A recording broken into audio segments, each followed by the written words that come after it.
What do you think we can learn from past generations? Like relationships, I think, yeah. How do I say? Genuine intentions, something like that, yeah. Civility. Can you explain that to me? Civility. Sure. Can I open this door for you? Can I wait in line without getting angry at the person that's in front of you? Always we can learn from the experience that other people have. In the past generation, they have always more experience than us. Do you listen to everything they say? No, no, of course no. No. If you were going to say that there's one thing that I could learn as a Gen Z from you guys, what should it be? Make sure you're set up for retirement. Like, if you don't have a retirement plan, at least put $100 away every week. What do you think older generations can learn from us? So much emphasis is put on mental health. I think that's really beneficial. Our generation, you got a kick in the ass and told to get over it. I don't think that was necessarily the best way to solve it, and I think we do have to pay attention to mental health issues. I'm just not sure how overboard we have gone. What do you think you guys can learn from my generation? Anything? Probably, but you have to let me think about it. Okay. Our adaptability to new technology. Teaching me a little bit more about Q&R codes. There's a lot we can learn from them, and there's also a lot of things that we're also doing great. Great. Okay, I'm going to keep asking you because this is We're fun. going to have a coffee. You want to join us? Sure. According to a 2019 report released by the American Psychiatric Association, Gen Zs are the most likely of all generations to report poor mental health, but we're also significantly more likely to seek professional help when we were struggling. So here's my question for the panel. Do you guys think the rise in numbers is just because we talk about it more? Is it less stigmatized? Or are we actually struggling with, is our generation actually struggling with more mental health problems?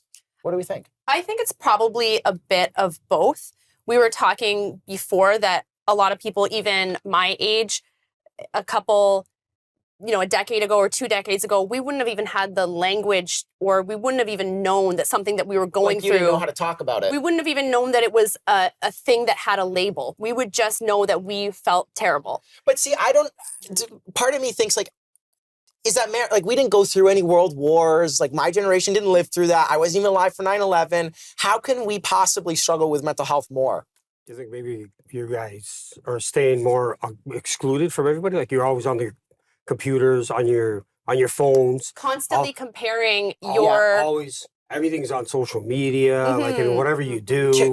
Comparison is huge. Comparing your reality with other people's highlight reels, because everyone's posting the best of what happens in their lives. So then you think, well, why is everyone else's life so great and I'm dealing with this and that? When in reality, everyone is dealing with something. It's almost like we know too much of somebody's life. And we get off point, I think, with this search of what will make us happy, right? And what does give us purpose, which contributes to our mental health. Like you say, the social comparison when we're on the internet too much or whatever that may be. But also with mental health, I think that, because we didn't talk about it in the past, I agree, I think that with you, I think it's a bit of both.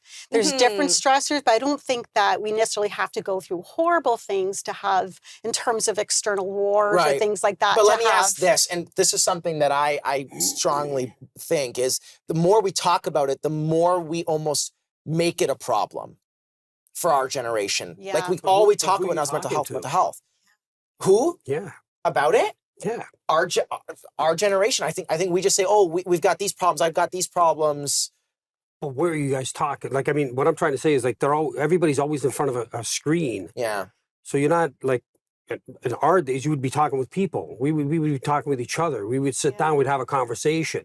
Hey, maybe you're not feeling good, right? And you start talking to somebody, but we're all together. Maybe we feel more isolated. Now you're all just sitting on a computer and just punching away. That's a good point. Then you get that loneliness factor. Right? So and then you want to show everybody, oh, look what I did. You want to get that hit of dopamine saying, oh, look at me. Yeah. Sherry, do you think we're more in touch? Like, do you think we're more in touch with our emotions? Absolutely. That's why I disagree with the fact that by talking to it makes it worse. Really? Or that 100%. If anything, I think it gives us insight and clarity. And I think our emotional intelligence is growing. Like what I see around me is people that are able to identify saying, you know what, this is what I'm feeling. And the more self-aware we are, we can't fix what we don't know. Then we get an action plan. It's not meant to, like the people that I know that we talk about mental health, we don't, whine about it. It's like, wow, I am able to identify that I've got the winter blues. So okay, therefore I need okay. to start taking my vitamin D. Maybe I'll go to counseling. I think it's a balance. I'm Yeah. stuck in the middle, but we'll see what the comments say. When we come back, how should we define a healthy work-life balance? This is a tough one, and I know it's going to be a good conversation, so